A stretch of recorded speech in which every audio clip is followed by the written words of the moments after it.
Antes de empezar, tenemos que entender qué es el brutalismo. Y no me estoy refiriendo al meme de brutal.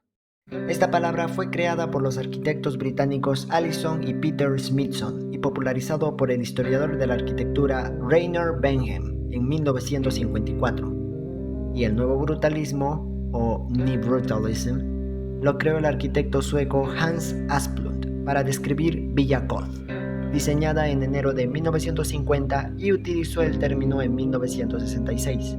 La arquitectura brutalista es un estilo arquitectónico que surgió durante la década de 1950 y 1980 en Reino Unido y surgió del movimiento modernista a principios del siglo XX. Se deriva del francés béton brut, o en español hormigón en bruto, y art brut, en español arte en bruto. Se asoció por primera vez en la arquitectura con Le Corbusier, arquitecto franco-suizo, quien diseñó la unidad de vivienda de Marsella a finales de la década de 1940. Este estilo estuvo entre los proyectos de reconstrucción en la era de la postguerra y fue muy popular entre los países comunistas europeos como la Unión Soviética, Bulgaria, Yugoslavia y Checoslovaquia. Los edificios o construcciones brutalistas se caracterizan por ser minimalistas y que muestran los materiales de construcción desnudos junto con los elementos estructurales sobre el diseño decorativo. Este estilo hace uso de hormigón o ladrillo expuesto, sin pintar, con formas geométricas angulares y una paleta de colores que se basa mayormente en lo monocromático. Pero también se incluyen otros materiales como acero, madera y vidrio. Ahora me estarán diciendo, ¿pero por qué necesitamos saber eso? ¿No queremos saber quién lo creó? Y yo les digo, si no hubieran descubierto el brutalismo, no tendríamos esto.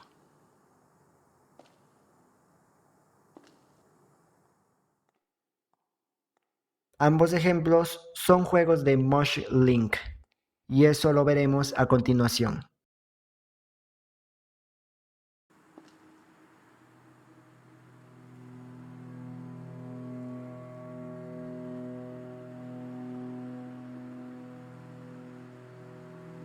Empezamos con una vista a un horizonte sin fin, con el cielo teñido de blanco y la tierra con un color gris oscuro. Al dar la vuelta, observaremos una gran estructura que ocupa todo el panorama.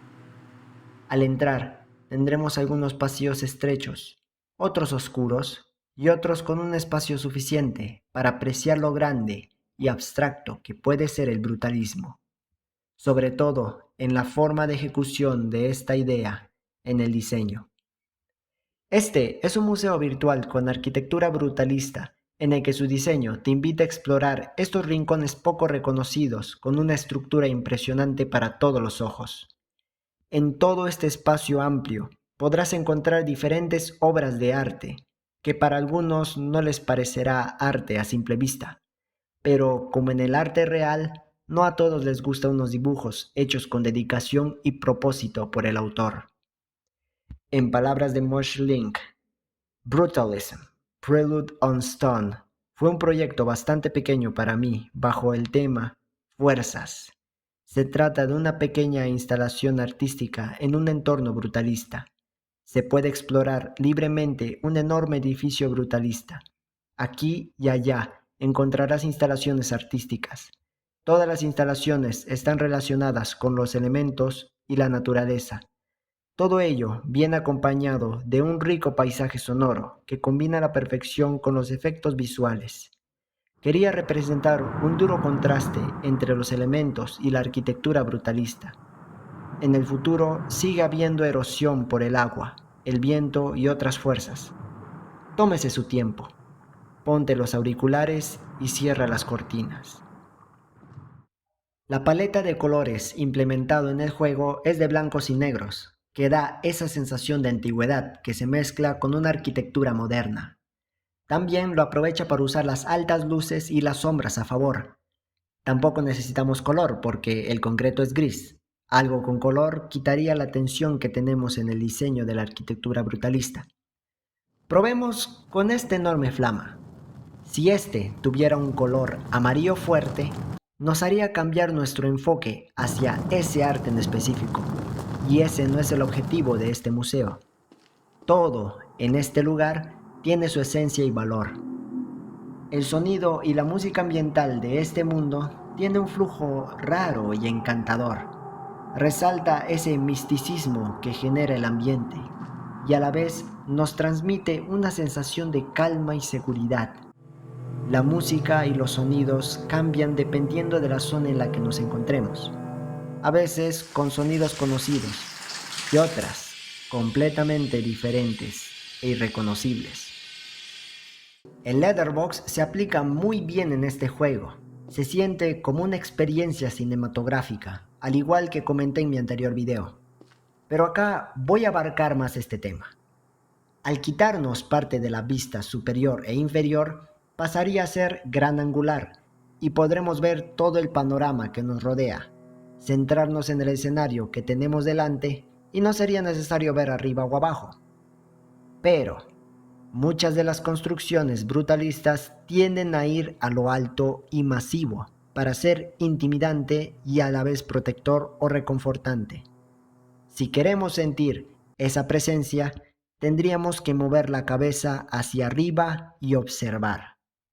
Y con este simple movimiento, apreciamos mejor la magnitud que estas estructuras representan. El desplazamiento lo siento común y se puede correr por defecto. Lo malo de esto es que para caminar tienes que mantener el shift. Como lo dije en mi anterior reseña, esta acción de correr no es necesaria en un juego donde se requiera prestar atención y disfrutar del entorno o pasear.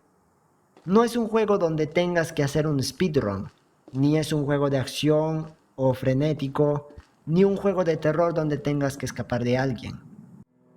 Por otra parte, desearía que el juego tenga incluido la sincronización vertical, para que mi tarjeta gráfica no termine derretido por tanto calor que desprende. Se ve muy fluido y eso lo agradezco, pero tengo un simple monitor de 60 Hz, no necesito ver más de 120 frames por segundo.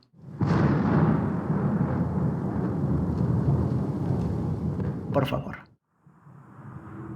Brutalism, Prelude on Stone, está disponible para todos los sistemas operativos Windows, Linux y Mac. Yo que soy usuario de Windows, el juego pesa 332 MB.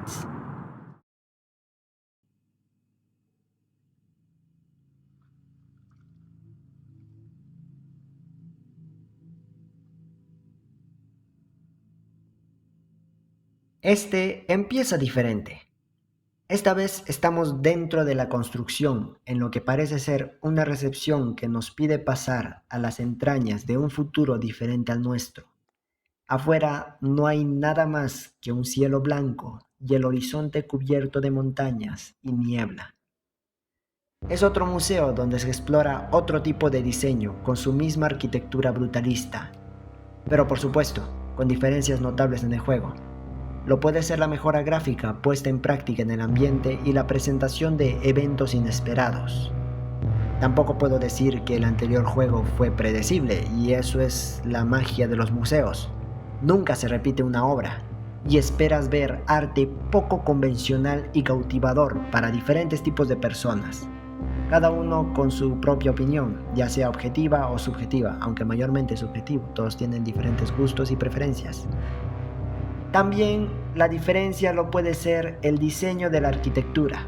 Tiene más pisos que el anterior y un estilo más cerrado. Existen diferencias en la arquitectura y en el ambiente. Personalmente, le siento con más esencia a lo que hubiera sido un futuro distópico si la sociedad actual hubiese tomado el arte brutalista en serio.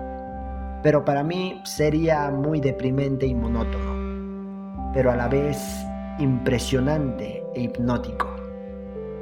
Moshling lo describe como una galería de arte virtual. Presenta un puñado de obras contemporáneas dentro de una estructura neobrutalista.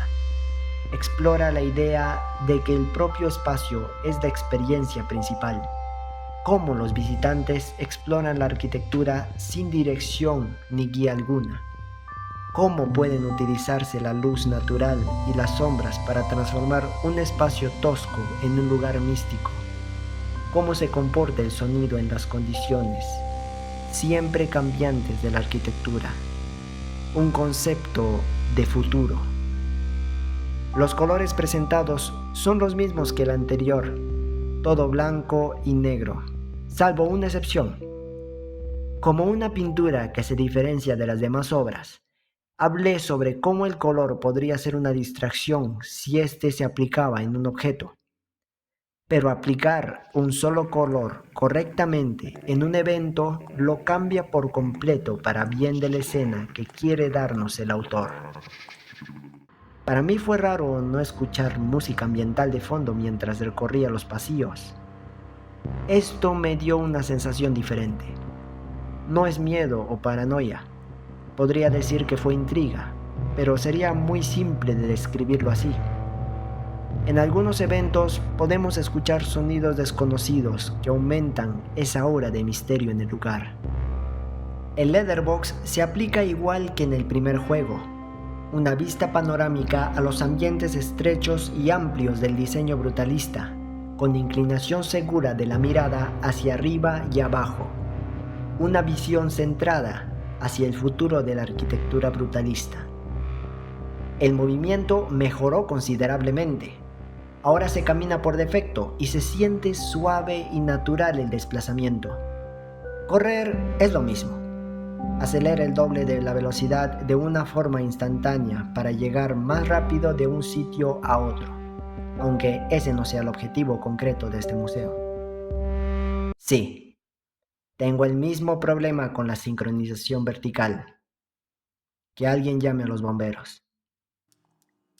Neo-Brutalism of Tomorrow pesa 325 MB y es solo para el sistema operativo Windows. Puedes jugar ambos juegos completamente gratis. Te dejaré los enlaces en la descripción del video y puedes darme tu opinión en los comentarios sobre la experiencia que tuviste al recorrer las asombrosas proporciones de tal arquitectura. Sé que aún faltan varios ejemplos de arquitectura brutalista en los videojuegos, como lo es Beton Brutal, Control y entre otros. Bueno, Control es más que solo brutalismo. Me encantaría hablar de Fuge in Void, hecho por Moshlink, pero creo que es todo por hoy. Si este video llega a los 20 me gustas y a las 200 vistas, podría hacer un análisis a profundidad sobre su posible significado y experiencia. Recuerden que las opiniones son subjetivas. No olviden compartir para que pueda llegar a más personas con este interés en los videojuegos y suscríbanse para estar al tanto de mis nuevos videos. Gracias por ver hasta el final y hasta la próxima.